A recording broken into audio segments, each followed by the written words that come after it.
Okay guys, I'm here with the founder of Genspect, Dr. Stella O'Malley. I'm Stella O'Malley, but I'm studying to have a PhD, so one day I'll be a doctor. Yeah. Stella, tell me why you set up the organisation Genspect. I had what would now be called gender dysphoria as a kid. I was a very strange kid who wanted to be a boy for many, many years. And, you know, it was fine. This was the 80s and stuff. Nobody was going to trans me. But I did have a lot of sympathy for anybody who had that weird feeling. Yeah. And so years later, whenever I met anybody who was trans, I'd always think, oh, they got stuck, you know, because I'd moved out of it. And when I was a teenager, I moved out of it and I was fine and it was, you know, just long forgotten. But so I always had a sympathy for people who got stuck, as far as that was the way I saw it.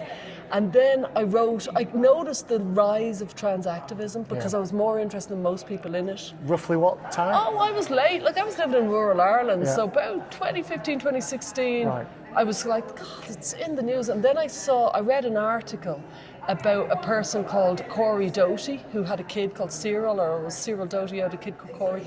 And the mother was non-binary, and the mother had taken the Canadian government to court for the right to call the perfectly healthy kid who had no issue or question about the person's sex, to call that baby you, neither male nor female, because the non-binary mother thought that would be a good way to bring up a child. And I thought, I have to add my voice to this. This is insane. What the hell are babies being called you rather than male or female? So I wrote an article in the Sunday Independent in Ireland, and from that I was asked to do a film, and I did a film with Channel 4 called Trans Kids, It's Time to Talk, and that was released in 2018. And from that I was inundated from then on with people who used to say, like, my kid is trans identified, she's lost, she's lonely, she doesn't need medical transition, she just needs friends or, you know, a life. And then I got an awful lot of emails from people who said, I regret my medical transition, I wish I hadn't, and I don't know what to do. And so when COVID struck, I certainly had time on my plate because of everybody, because of COVID.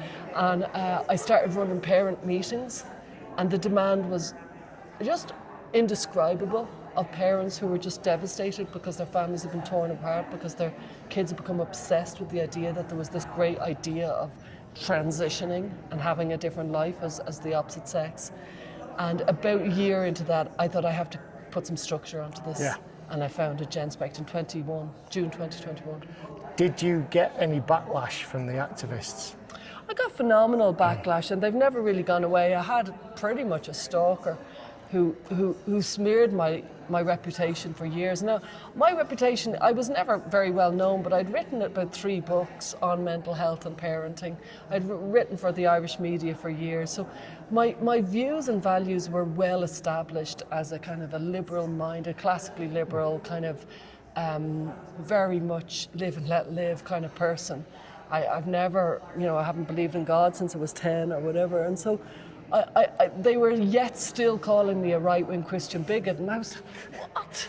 But they ruined my Wikipedia page. They still have ruined my Wikipedia page, but they ruined my good name, and they've never let go, you know what I mean, of just calling me vicious names that don't stand up under scrutiny.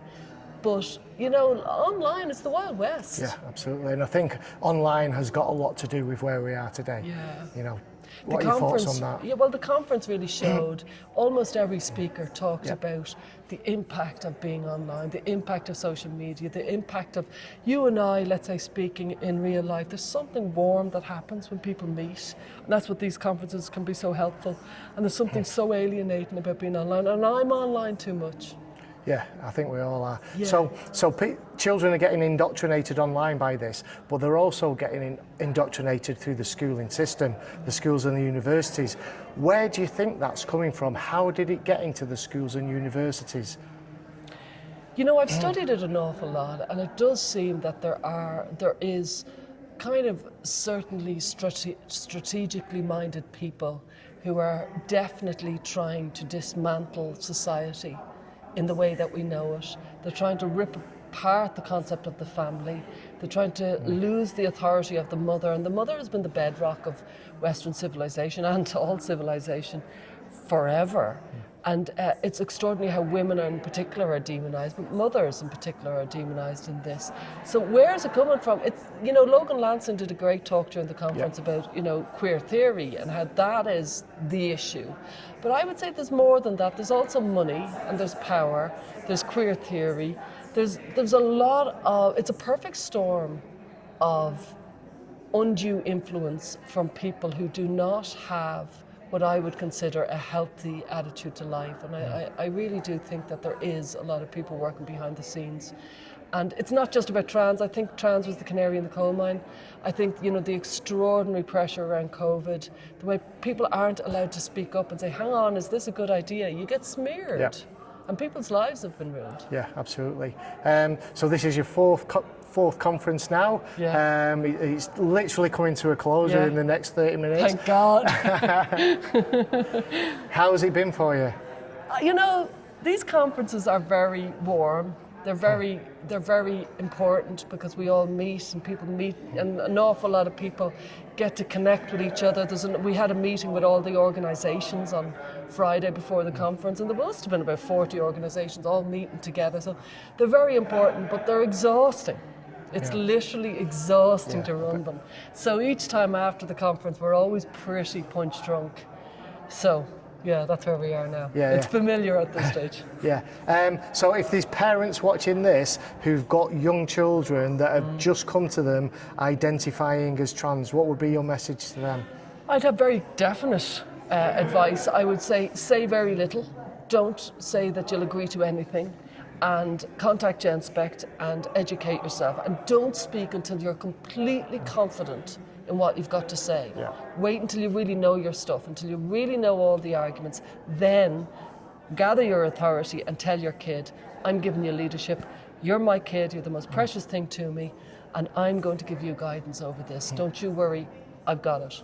Yeah, fantastic.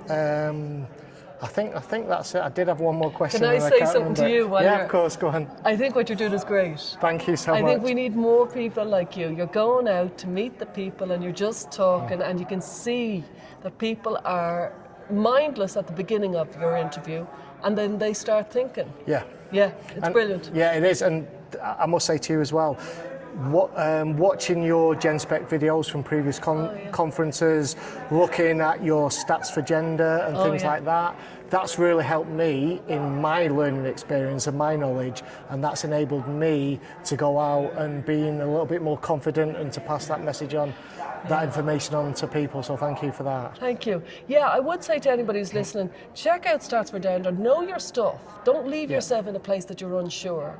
No, it's very easy to learn something. Just set yourself a project to learn it, and then you can talk to anybody about it. Thank you. Thank you so much. Thank you very much. Thank you, Stella.